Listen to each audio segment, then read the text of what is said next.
Bonsoir, bienvenue à tous et bienvenue dans C'est dans l'air. Mon invitée ce soir est Caroline Forest. Bonsoir. D'invitation, vous êtes éditorialiste, réalisatrice et directrice du magazine Franc-Tireur. Nous allons parler ce soir ensemble du MeToo, Benoît Jacot et Jacques Doyon.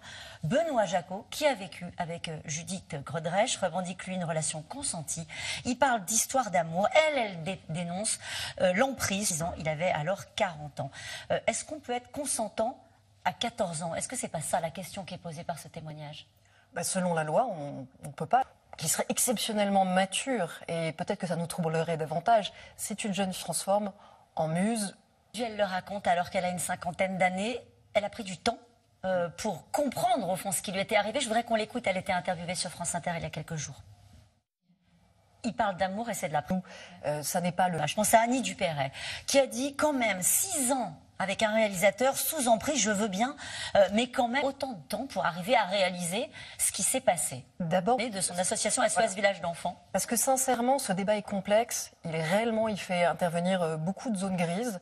Et 6 ans d'une relation sous emprise, ça vous dit quelque chose de que c'était une relation consentie. Parce que 6 ans de quelqu'un qui est abusive, dont il faut aussi pouvoir parler sereinement. Vous laissez entendre qu'on n'arrive pas à en parler sereinement? Non, bien sûr. De soutien à Gérard Depardieu. Certains ont fait machine arrière en disant finalement j'aurais pas dû signer, etc. Il y a eu beaucoup de brutalité dans le débat public dès qu'on a abordé ces sujets-là, considérant à juste titre qu'il fallait d'abord écouter la parole des victimes. Mais il faut d'abord écouter la parole des victimes. Vous pouvez faire les choses dans l'ordre. Simplement, ce dont elle a elle-même été victime, l'iconographie, moi j'aimerais aussi qu'on élève le débat à ça. Dans un documentaire réalisé par Gérard Miller, on va en parler dans un instant, quand j'ai lu ça, je me suis dit, on est en 2011, ça passe comme une lettre à la poste. Oui, ça. Les hommes, une réaction de Sandrine Rousseau, qui était partenaire de Gérard Miller.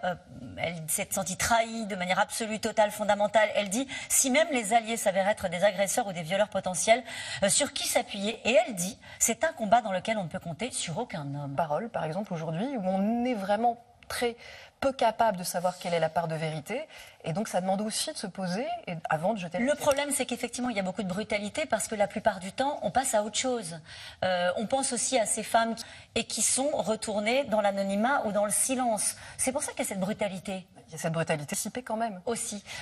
On parlait des Césars. Le bureau des Césars a tranché. Aucune mise en lumière pour toute personne mise en examen ou condamnée pour des faits de violence, notamment à caractère sexuel. C'est bien? C'est un bon réglage. Alors moi j'ai été auditionnée par... C'était pas des films qui me passionnaient parce que justement les femmes enfants, la bouche ouverte, les yeux dans les phares, ça m'a jamais passionnée comme personnage féminin. Il paraît que vous préférez les films d'action. Exact. Merci beaucoup Caroline Forest d'avoir été mon invitée. Dans un instant, les experts de C'est dans l'air, nous allons revenir sur la polémique autour de l'hommage à Missak Manoukian. Il y a une invitée qui n'était pas forcément désirée par tout le monde, il s'agit de Marine Le Pen.